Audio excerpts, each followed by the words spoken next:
Hello everyone. तो previous question session को हम लोग आगे बढ़ाते हैं। हमारे पास नेक्स्ट क्वेश्चन है sign A X plus cos A x. ठीक है, दो फंक्शन हमें दिया हुआ है, sign A X plus cos A x, और दूसरा एक फंक्शन है mod of sine x plus mod of cos x. ठीक है, और ये बोल रहा है कि ये दोनों फंक्शन क्या है, विद सेम फंडामेंटल पीरियड। ठीक है, तो हमें ए की वैल्यू निकालनी है।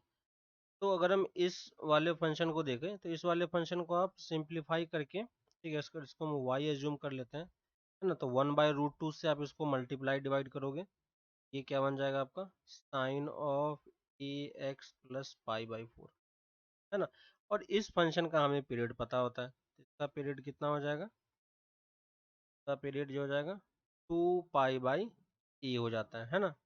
सिंपल पीरियड निकालना हमें आता है। वैसे ही अगर इस फंक्शन को y एज्यूम कर लेते हैं तो फंक्शन के पीरियोडिक होने का मतलब क्या है कि अगर हम उतने ही इंटरवल में, जैसे y equal to sine x है, ठीक है, अगर हम x की जगह पे x प्लस 2 पाई पुट करते हैं तो हमें फिर से साइन एक्स ही मिल जाता है कि नहीं। तो इसका हम पीरियड इसलिए 2 पाई बोलते हैं। वैसे ही हमें इस फंक्शन के बारे में सोचना है, और यहाँ पे फंक्शन हमारा सिंपल ये फंक्शन नहीं है, ये कंप्लीट ये एक फंक्शन है। ठीक है, तो बताओ कि x की कौन सी वैल्यू पुट करोगे, यानी x में कितना हम ऐड करेंगे कि हमें सेम फिर से यही फंक्शन मिल जाए। ठीक है, तो मिनिमम से हमें स्टार्ट करना होता है। तो यहाँ पे आप देखोगे कि अगर आप x की जगह पे x प्लस पाई/2 पुट करते हो तो यही फंक्शन आपको दोबारा मिल जाएगा, है ना। बस क्या होगा कि प्लेस इंटरचेंज हो जाएगा, है ना। तो इस तरीके से भी कर सकते हो, या दूसरा मेथड भी है, वहां से भी आप इस चीज को प्रूव कर सकते हो। तो इस वाले फंक्शन का जो पीरियड होगा, इसका पीरियड हम कितना बोलेंगे, पाई/2, है ना। तो सिंपली हमने किया, ज्यादा कॉम्प्लिकेशन नहीं रखा हमने, और बोल रहा है कि दोनों पीरियड क्या है, सेम है, तो हम दोनों को इक्वेट कर सकते हैं। तो क्या हो जाएगा 2 पाई/ए इक्वल टू पाई/2। तो यहाँ से ए की वैल्यू कितनी हो जाएगी, 4, है ना। तो कौन सा ऑप्शन मैच कर जाएगा, डी ऑप्शन। ठीक है, तो सिंपल सा पीरियोडिक फंक्शन है, बस आपको एक ऐसा इंटरवल देखना है जिसके लिए फंक्शन फिर से रिपीट हो रहा है ना। नेक्स्ट दूसरे क्वेश्चन पे आते हैं। नेक्स्ट है the differential coefficient of log x base 10। हमारे पास एक फंक्शन है log x बेस 10, और दूसरा एक फंक्शन है log 10 बेस x, है ना। इसके रिस्पेक्ट में हमें निकालना है, यानी अगर मैं इसको u बोल देता हूँ, इसको v बोल देते हैं, है ना, तो हमें एक्चुअली में निकालना क्या है, du/dv, है ना। डिफरेंशियल कोफिशिएंट का मतलब यही है कि सिंपली आपको डेरिवेटिव कैलकुलेट करके बताना है। तो du/dv हम क्या लिखेंगे, क्योंकि दोनों फंक्शन अलग अलग एक्स का फंक्शन है, तो हम दोनों को अलग अलग डिफरेंशिएट कर सकते हैं और बाद में डिवाइड कर देंगे।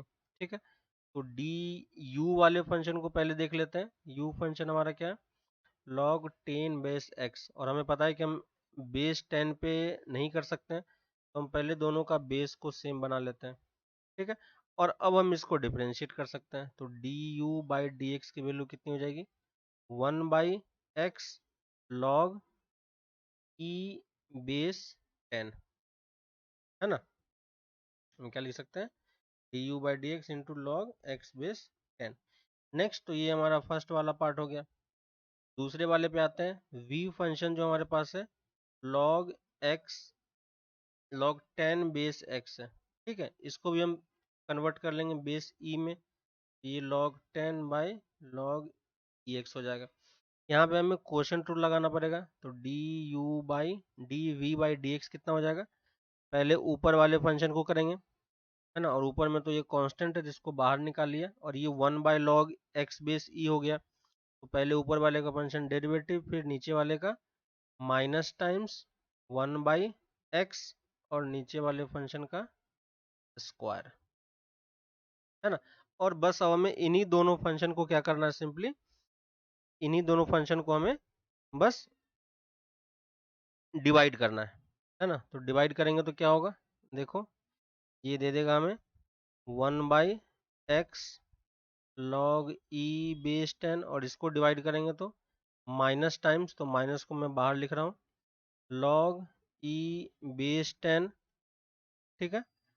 और ये वाला पार्ट ऊपर चला जाएगा, तो ये x log e base x का होल स्क्वायर है ना। यहाँ से देखो x से ये x कैंसिल हो गया, ठीक है।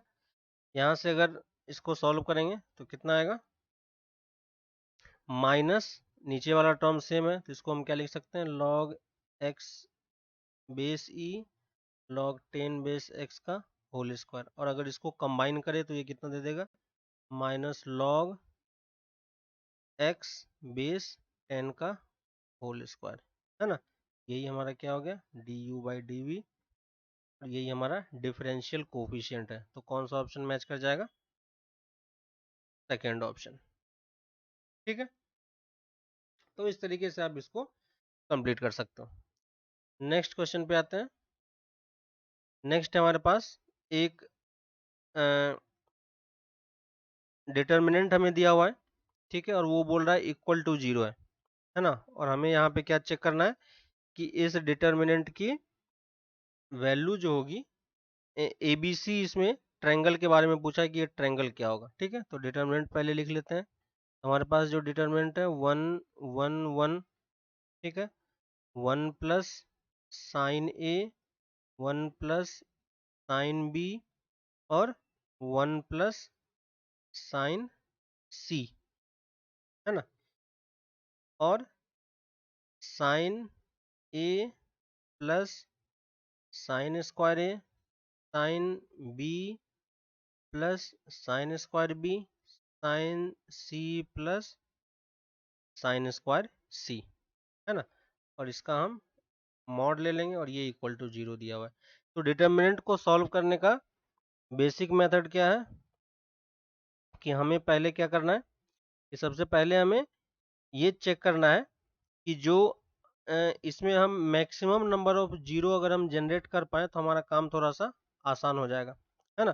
तो उसके लिए हम यहाँ पे कुछ प्रॉपर्टी यूज करते हैं, है ना। तो प्रॉपर्टी क्या हो जाएगा, प्रॉपर्टी जब आप ऐड करोगे तो देखो यहाँ पे मैं पहले R2 में से R2 को मैं रिप्लेस कर रहा हूँ R2 माइनस R1, ठीक है।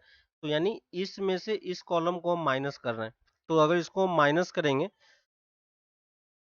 तो देखो ये वाला टर्म हट जाएगा। मैं इसी में सॉल्व कर रहा हूँ, माइनस करोगे तो ये वाला पार्ट इसका हट जाएगा, है ना। तो फर्स्ट ऑपरेशन से हमारे पास ये चीजें क्लियर हो गई, ठीक है। दूसरी, थर्ड रो को अगर हम देखें यहाँ पे, है ना, थर्ड रो को अगर हम देखें यहाँ पे, तो थर्ड रो में क्या है, ये वाला है, और इसमें से अगर इसको माइनस करेंगे तो आपका ये वाला टर्म हट जाएगा, ठीक है। तो सेकेंड ऑपरेशन में क्या लगा रहा हूँ, R3 को मैं रिप्लेस कर रहा हूँ R3 माइनस R2, है ना। तो ये देखो सबसे ये वाला टर्म हमें हट गया, ठीक है। अब मैं क्या करूंगा, अब मैं ऑपरेशन कॉलम वाइज लगा रहा हूँ, क्योंकि हमें इस डिटर्मिनेंट को सॉल्व करना है। तो हमारा मेन एम होगा कि अगर हम इस डिटर्मिनेंट में maximum number of zero generate कर पाए, ठीक है। तो maximum number of zero generate करने के लिए, ठीक है, इसको मैं फिर से लिख देता हूँ। ये हमारे पास आ गया sine A by sine square A, ठीक है। तो अब मैं कौन सा ऑपरेशन लगा रहा हूँ, C1 को मैं C1 माइनस C2 करूंगा, ठीक है। यानी कॉलम बाय जब माइनस कर रहे हैं तो इसमें से इसको माइनस करेंगे तो ये टर्म हमारा जीरो बन जाएगा, है ना। यहाँ पे क्या आ जाएगा, साइन बी, और यहाँ पे क्या आ जाएगा, साइन स्क्वायर बी, ठीक है। अब फर्स्ट कॉलम से देखो मेरा क्या बाहर आ जाएगा, साइन ए माइनस साइन बी का टर्म बाहर आ जाएगा, है ना। तो यहाँ पे क्या बच जाएगा, 1 बच जाएगा, और यहाँ पे हमारे पास ये स्क्वायर का टर्म हट जाएगा, और यहाँ पे बीच में प्लस का साइन बच जाएगा, ठीक है। नेक्स्ट दूसरे स्टेप में मैं C2 को रिप्लेस करूंगा C2 माइनस C3 से। तो यहाँ पे मेरे पास क्या आ जाएगा, साइन C, और यहाँ पे साइन स्क्वायर C, ठीक है। और इस दोनों से मेरे पास क्या कॉमन आ जाएगा, sine B minus sine C, ठीक है। यानी यहाँ पे फिर से मेरे पास क्या बच जाएगा, 1, ये वाला पार्ट मेरा 0 हो जाएगा, और यहाँ पे क्या बच जाएगा, sine B plus sine C, क्योंकि माइनस वाला पार्ट बाहर आ गया। अब मैं इस कॉलम के अबाउट इसको ओपन कर देंगे, ठीक है। तो यहाँ पे मेरे पास कैलकुलेशन कम हो जाएगा, तो हमारे पास टर्म क्या बच जाएगा, sine A minus sine B into sine B minus sine C, और इसको जब ओपन करेंगे तो हमारे पास क्या आ जाएगा, ये इससे मल्टीप्लाई होगा sign B plus sine C, और ये माइनस, तो बी वाला टर्म कैंसिल हो जाएगा, तो क्या बचेगा साइन सी माइनस साइन ए, और ये चीज क्या होनी चाहिए, इक्वल होनी चाहिए। और यहाँ से जब इक्वेट करोगे तो क्या आ जाएगा, sine A equal to sine B equal to sine C, और यहाँ से हम क्या बोल सकते हैं, A equal to B equal to C, यानी तीनों एंगल क्या है, इक्वल है। अब आ जाते हैं ऑप्शन पे, बोल रहा है देन ट्रायंगल एबीसी की बात कर रहा है कि इसमें ट्रायंगल एबीसी क्या होगा, है ना। और तो क्या क्या हो सकता है, राइट एंगल आइसोसेलेस ट्रायंगल क्या पॉसिबल है ना, दो एंगल इक्वल है ना, तीनों एंगल यहाँ पे हमारे पास क्या आ रहे हैं, यानी इक्विलेटरल ट्रायंगल वाला पार्ट हो रहा है ना। तो यहाँ से कौन सा ऑप्शन हो जाएगा, इक्विलेटरल ट्रायंगल वाला, तो हम कौन सा मार्क कर सकते हैं, हमारा इक्विलेटरल ट्रायंगल यहाँ पे ये फॉर्म हो रहा है, ठीक है। तो इस तरीके से आप इस क्वेश्चन को कर पाओगे, ठीक है। नेक्स्ट क्वेश्चन पे आते हैं। नेक्स्ट क्वेश्चन है हमारे पास, इसने बोला है कि एक स्टेटमेंट है और इसका हमें कॉन्ट्रा पॉजिटिव लिखना है, ठीक है। कॉन्ट्रा पॉजिटिव स्टेटमेंट किसका निकलता है, इम्प्लीकेशन वाले का, P इम्प्लाइज Q का, है ना। तो P इम्प्लाइज Q का कॉन्ट्रा पॉजिटिव क्या होता है, not Q implies not P, ठीक है। तो ये इफ देन स्टेटमेंट का ही कॉन्ट्रा पॉजिटिव निकलता है, तो ये स्टेटमेंट क्या है, कॉन्ट्रा पॉजिटिव स्टेटमेंट है, ठीक है। मतलब कि स्टेटमेंट वही है, उसको बस हम निगेशन के सेंस में बोल रहे हैं, है ना। तो अब अगर ये बोल रहा है कि if two triangles are identical, है ना, तो ये हमारे पास फर्स्ट स्टेटमेंट हो गया। फर्स्ट स्टेटमेंट क्या है, टू ट्रायंगल्स आर आइडेंटिकल, ठीक है। और क्यू स्टेटमेंट क्या हो जाएगा, दे आर सिमिलर, यानी टू ट्रायंगल्स आर सिमिलर। तो ये हमारे पास दूसरा स्टेटमेंट है। अब अगर हमें इसका कॉन्ट्रा पॉजिटिव बनाना है तो पहले हम नॉट क्यू करेंगे, तो नॉट क्यू होगा तो क्या होगा, two triangles are not similar, है ना। Then if two triangles are not similar then two triangles are not identical, है ना। तो इस तरीके से आप कॉन्ट्रा पॉजिटिव बना सकते हो। तो कौन सा ऑप्शन हो जाएगा, फर्स्ट का ए ऑप्शन आपका यहाँ पे मैच कर जाएगा, ठीक है। नेक्स्ट आते हैं, if F X equal to this then the maximum value of F x is, ठीक है। हमें एफ एक्स की मैक्सिमम वैल्यू निकालनी है। तो एफ एक्स क्या हो जाएगा, एफ एक्स हमें दिया हुआ है A minus X minus three whole to the power 8/9, ठीक है। इसका हम डेरिवेटिव निकालते हैं, F dash X equal to A तो जीरो हो जाएगा, और ये कितना दे देगा 8/9 माइनस टाइम्स और X minus three whole to the power 8/9 minus one, तो कितना हो जाएगा -1/9, ठीक है। अब अगर हम यहाँ पे क्रिटिकल पॉइंट्स निकालने का ट्राई करें तो क्रिटिकल पॉइंट्स हम नहीं निकाल पाएंगे, क्योंकि ये वाला टर्म कहीं पे जीरो नहीं होगा, है ना। जीरो नहीं होगा इसका मतलब, लेकिन मैक्सिमम हो रहा है इसका मतलब, यानी x इक्वल टू 3 आना चाहिए था, है ना। जब आप इसको जीरो करते अगर तो x इक्वल टू 3 आना चाहिए था, लेकिन x इक्वल टू 3 पे फंक्शन क्या है, at x equal to 3 F x is not differentiable, है ना। और एफ डैश एक्स एक्चुअली में डिफाइन नहीं है, F dash x is not define, है ना। तो आप यहाँ पे इसकी वैल्यू कैलकुलेट नहीं कर पाओगे। तो फिर हम क्या चलेंगे, हमारे पास मेथड वही है, बस हमें सिंपली करना क्या है कि हमें डेरिवेटिव का साइन देखना है। हम एग्जैक्टली वैल्यू तो नहीं निकाल सकते, तो हम 3 के आसपास वैल्यू चेक करते हैं।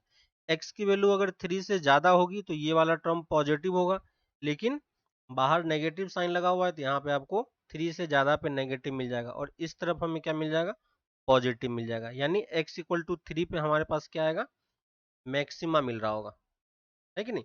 x इक्वल टू 3 पे हमारे पास क्या आ रहा होगा, मैक्सिमा मिल रहा होगा। तो हमने डायरेक्टली डेरिवेटिव मेथड से इसको नहीं चेक कर पाए, लेकिन हमने साइन के बेसिस पे ये चेक कर लिया, है ना।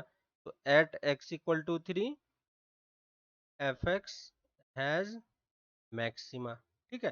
तो फंक्शन कुछ इस टाइप का बन रहा होगा कि उस पॉइंट पे हम डिफरेंशिएट नहीं कर पा रहे हैं, लेकिन फंक्शन वहां पे मैक्सिमम दे रहा है, यानी वहां पे कहीं ना कहीं शार्प एज टाइप का ऐसा कुछ फॉर्म हो रहा होगा, है ना, जिसके कारण से हम फंक्शन को नहीं निकाल पा रहे हैं। इसके कारण ये डिफरेंशिएबल नहीं हो पा रहा है, लेकिन मैक्सिमम तो है ही यहाँ पे, है ना। और x इक्वल टू 3 है तो एफ ऑफ 3 की वैल्यू ही मैक्सिमम होगी, तो एफ ऑफ 3 कितना आ जाएगा, e। तो मैक्सिमम वैल्यू कितनी आएगी हमारे पास, e आ जाएगी। ठीक है, तो ऐसे आप फंक्शन की वैल्यू मैक्सिमम वैल्यू निकाल सकते हो। तो ये मैक्सिमम मिनिमम निकालने का एक मेथड है, जहाँ पे फंक्शन डिफरेंशिएबल नहीं था फिर भी हम मैक्सिमम और मिनिमम वैल्यू निकाल पाए। ठीक है, नेक्स्ट पे आते हैं, the value of sine of cot inverse x. ठीक है, बाहर में साइन है, अंदर में कॉट इनवर्स है, तो हम दोनों को सेम फंक्शन बनाने का ट्राई करेंगे। ठीक है, तो अंदर वाले को हम साइन में कन्वर्ट करने का ट्राई करते हैं। तो कॉट इनवर्स एक्स को अगर हम थीटा जूम कर ले तो कॉट थीटा कितना हो जाएगा, एक्स। अगर हम इसको ट्रायंगल में फॉर्म करें, है ना, तो ट्रायंगल में क्या हो जाएगा, ये हमारा एक्स हो जाएगा, ये हमारा 1 हो जाएगा, तो ये हाइट कितनी हो जाएगी, 1 प्लस एक्स स्क्वायर रूट के साथ। ठीक है, तो इसको अगर हम साइन में चेंज करें, तो साइन में चेंज करोगे तो थीटा की वैल्यू कितनी हो जाएगी, यहाँ से थीटा को हम क्या लिख सकते हैं, sine inverse of 1 by square root of 1 plus x square. ठीक है, बेसिक सा इनवर्स का क्वेश्चन है। तो कॉट इनवर्स को हम क्या लिख पाएंगे, 1 by 1 plus x square sine के साथ, है ना, ये दोनों कैंसिल हो जाएगा, तो फाइनल आंसर कितना हो जाएगा, 1 प्लस स्क्वायर। तो कौन सा ऑप्शन मैच कर जाएगा, सी वाला। ठीक है, बेसिक सा इनवर्स का क्वेश्चन है, जहाँ पे आप वैल्यू को सिंपली इनवर्स में कन्वर्ट कर रहे हो। ठीक है, नेक्स्ट क्वेश्चन पे आते हैं, the area bounded by the curve y equal to x square. तो हमारे पास y equal to x square है, एंड दूसरा कर्व है 2/1 प्लस एक्स स्क्वायर। ठीक है, इन दोनों के बीच में जो एरिया हो रहा है वो हमें वो हमें निकालना है। ठीक है, तो हम ट्राई करते हैं कि कर्व को प्लॉट कर सकें। y equal to x square को तो हमें ड्रॉ करना आता है। ठीक है, तो ये हमने y equal to x square को प्लॉट किया। ठीक है, अब अगर इस फंक्शन को देखें तो ये फंक्शन हमें सिमेट्रिक दिखाई दे रहा है y एक्सिस के अबाउट, ये फंक्शन भी क्या है, सिमेट्रिक अबाउट y एक्सिस है। ठीक है, तो इस फंक्शन के बारे में अगर हम बात करें कि क्या क्या चीजें हम निकाल सकते हैं, तो पहली चीज तो हमें सिमेट्रिक दिखाई दे रही है, किसके about, symmetric about y axis, यानी जैसा पॉजिटिव साइड होगा वैसा ही नेगेटिव साइड होगा। x इक्वल टू 0 पे y की वैल्यू कितनी हो जाएगी, 2, यानी यहाँ पे ये 2 देगा। ठीक है, x टेंडिंग टू इन्फिनिटी पे y की वैल्यू किसको टेंड करेगी, 0 को, और x tending to minus infinity पे भी y किसको टेंड करेगा, 0 को, है ना। यानी अगर आप देखोगे कि जैसे ही आप 0 से आगे की तरफ जाओगे तो फंक्शन को कहीं ना कहीं डिक्रीज करके 0 की तरफ जाना है, और ऐसे ही इस तरफ से भी ये डिक्रीज करके 0 को जाना है। तो ये एक ओवरऑल शेप बनेगा, है ना।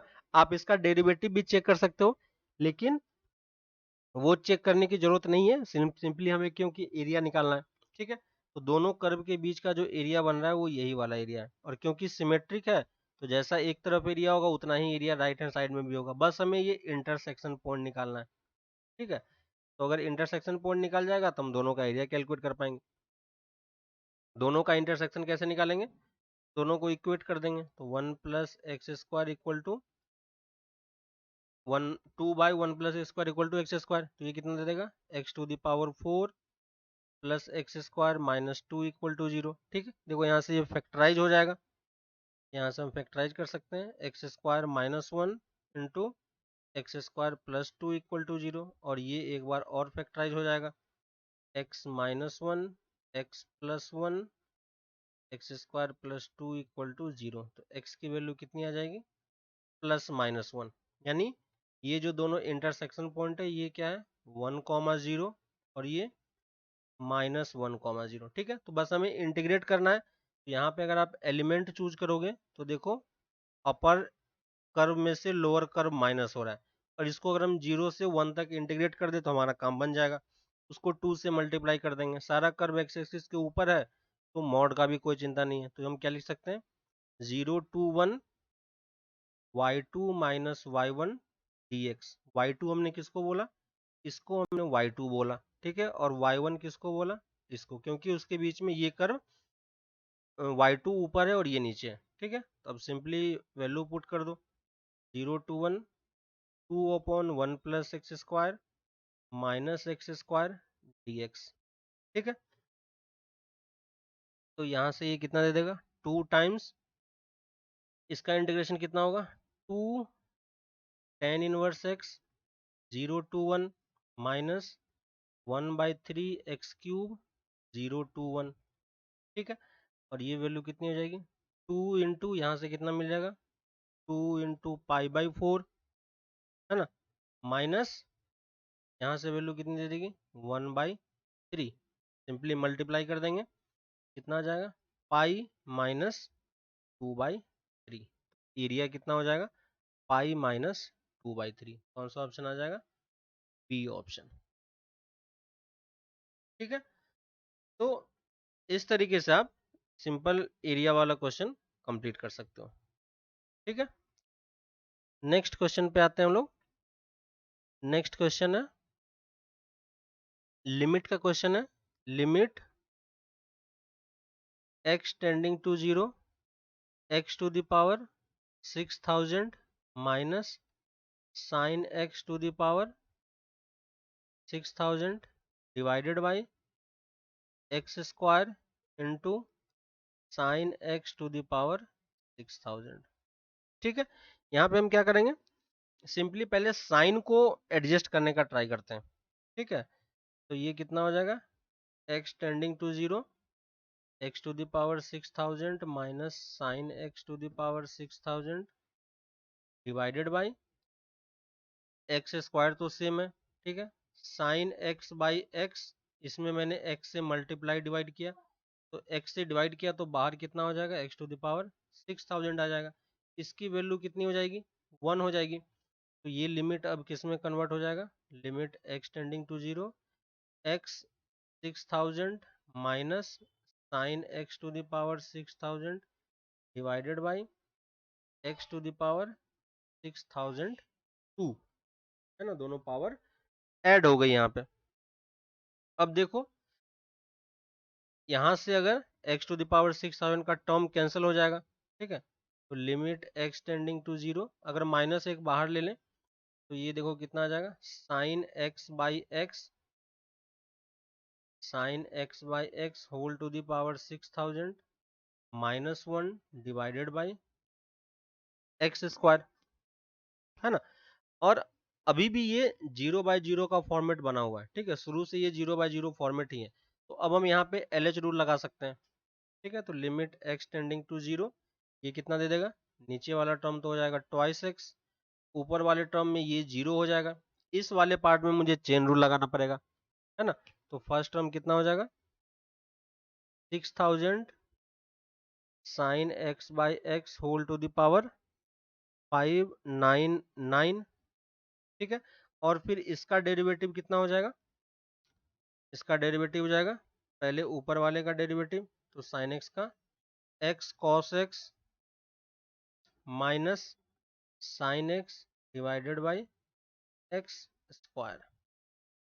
ठीक है, अब देखो यहाँ से ये इससे ये कैंसिल हो गया, तो ये 3000 यहाँ पे आ गया, ये वैल्यू हमें 1 दे गई। ठीक है, तो ये लिमिट अब कितना हो जाएगा, minus times limit x tending to 0, अब क्या बन जाएगा, x cos x minus sine x divided by x square यहाँ पे था और एक x यहाँ पे था, तो दोनों मल्टीप्लाई को क्या दे देगा, एक्स क्यूब है ना।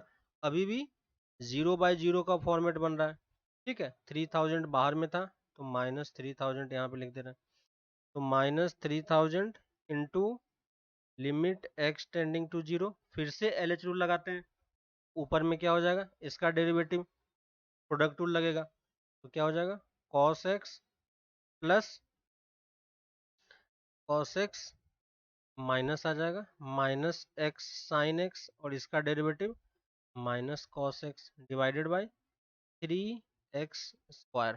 ठीक है, यहाँ से देखो ये टर्म से ये टर्म कैंसिल हो गया, तो minus 3000 limit x tending to 0, और यहाँ से एक माइनस मिलके ये प्लस दे देगा, और ये x sine x by 3x square, एक x से x कैंसिल हो जाएगा, ये दोनों मिलके फिर से 1 दे देगा, कितना आ जाएगा 3000/3। तो फाइनली लिमिट की वैल्यू कितनी आ जाएगी 1000, है ना। तो कौन सा ऑप्शन मैच कर जाएगा 1000 वाला, ए ऑप्शन। ठीक है, नेक्स्ट क्वेश्चन पे आते हैं। नेक्स्ट क्वेश्चन है डेफिनिट इंटीग्रेशन का।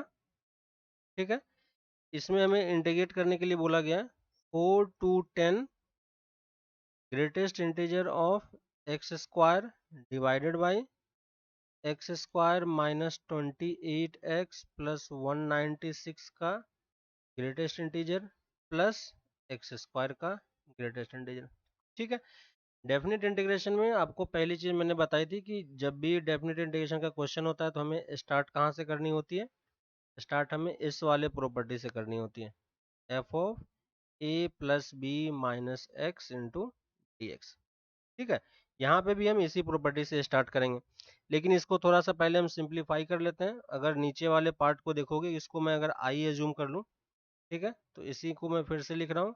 ऊपर वाला पार्ट तो ठीक है एक्स स्क्वायर, नीचे वाला पार्ट देखो ये क्या लिखा हुआ है एक्स माइनस 14 के होल स्क्वायर का ग्रेटेस्ट इंटीजर। ठीक है, और ये प्लस में ये ग्रेटेस्ट इंटीजर एक्स स्क्वायर का ग्रेटेस्ट इंटीजर। ठीक है, अब इसमें वो वाली प्रॉपर्टी यूज कर रहे हैं, तो प्रॉपर्टी यूज करेंगे तो कितने से माइनस होगा, lower limit plus upper limit minus X, तो lower limit plus upper limit कितना हो जाएगा 14। तो इस x की जगह पे हम क्या पुट करेंगे 14 माइनस एक्स का होल स्क्वायर, नीचे में कितना आ जाएगा 14 माइनस एक्स पुट करोगे तो ये टर्म फिर से एक्स स्क्वायर दे देगा, और यहाँ पे फिर से कितना हो जाएगा 14 माइनस एक्स का होल स्क्वायर का ग्रेटेस्ट इंटीजर। ठीक है, और ये प्रॉपर्टी लगाने के बाद हम क्या करते हैं दोनों फंक्शन को ऐड कर देते हैं। तो दोनों फंक्शन को ऐड करोगे तो लेफ्ट हैंड साइड में ट्वाइस आई हो जाएगा, और राइट हैंड साइड में ये दोनों टर्म कैंसिल हो जाएगा, तो सिंपली आपके पास क्या बच जाएगा dx, है ना। तो यहाँ से हम 2i की वैल्यू कैलकुलेट कर सकते हैं। तो इस लिमिट की वैल्यू कितनी हो जाएगी x लिमिट 4 to 10, तो कितना हो जाएगा 10 माइनस 4 इक्वल टू 6। तो यहाँ से हम i की वैल्यू कितनी लिख सकते हैं 3, है ना। यहाँ से हम i की वैल्यू कितनी लिख सकते हैं 3। तो सिंपली इस इंटीग्रेशन की वैल्यू किसके इक्वल हो जाएगी 3 के इक्वल। ठीक है, तो आप डेफिनेट इंटीग्रेशन क्वेश्चन ऑब्वियसली आसान होते हैं, तो वो आपको थोड़ा सा अगर ध्यान दोगे तो इजीली क्वेश्चन सॉल्व हो जाता है। ठीक है, इसमें कुछ भी टाइम नहीं लगता है, और बस आपको प्रॉपर्टी ध्यान में होनी चाहिए कि इस प्रॉपर्टी से हमें क्वेश्चन को स्टार्ट करना होता है। पहले इस प्रॉपर्टी के बारे में सोचना है, और इस प्रॉपर्टी अप्लाई करने के बाद हमें दोनों को ऐड करना होता है। ठीक है, तो यहाँ तक अगर आप पहुंच पा रहे हो तो बाकी आपका क्वेश्चन सॉल्व हो गया है। ठीक है, नेक्स्ट क्वेश्चन पे आते हैं। नेक्स्ट हमारे पास यहाँ पे 3 हमारे पास सेट्स दिए हुए हैं। ठीक है, और ये जो शेडेड रीजन है, इस शेडेड रीजन का हमें इसमें से चूज करना है। ठीक है, तो इसको मैं फिर से यहाँ पर ड्रॉ कर देता हूँ। ये इस टाइप का कुछ एक कर्व हमें दिया हुआ है, और जो शेडेड रीजन है वो ये वाला रीजन है। ठीक है, ये ए है, ये सी है, और ये बी है।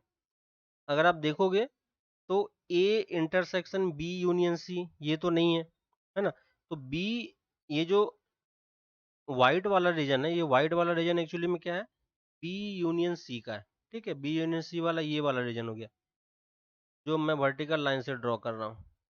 ठीक है, ये vertical line B union C है, और ए में से वो वाला पार्ट माइनस हो गया, तो सिंपली कौन सा ऑप्शन हो जाएगा ए माइनस बी यूनियन सी। क्योंकि वेन डायग्राम ऑलरेडी दिया हुआ है तो इसमें कुछ एक्सप्लेन करने के लिए रह नहीं जाता है ना।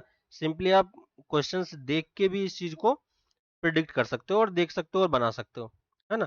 तो वेन डायग्राम काफी जगह पे यूज होती है जहाँ पे हमें किसी थ्योरम को प्रूव करना होता है, या फिर उसको कोई भी प्रॉपर्टी अगर आपको देखनी है इसमें, तो इससे इसके थ्रू आप उसको प्रूव करके चेक कर सकते हो। ठीक है, तो यहाँ पे इस तरीके से हमने ये क्वेश्चन सॉल्व किए। ठीक है, तो अभी यहीं तक रखते हैं, फिर हम लोग इसको नेक्स्ट क्लास में कंटिन्यू करेंगे। ठीक है, इसमें अगर कुछ डाउट आता है तो वो आप पूछ सकते हो। और कुछ पर्टिकुलर चैप्टर्स के अगर आपको डाउट है तो उसके भी वो भी आप पूछ सकते हो, उसके क्वेश्चंस हम लोग नेक्स्ट सेशन में लेने का ट्राई करेंगे। ठीक है, तब तक आप प्रैक्टिस करते रहो, फिर हम लोग इसको आगे की क्लास में फिर से इसको हम कंटिन्यू करेंगे। ठीक है, चलो बाय।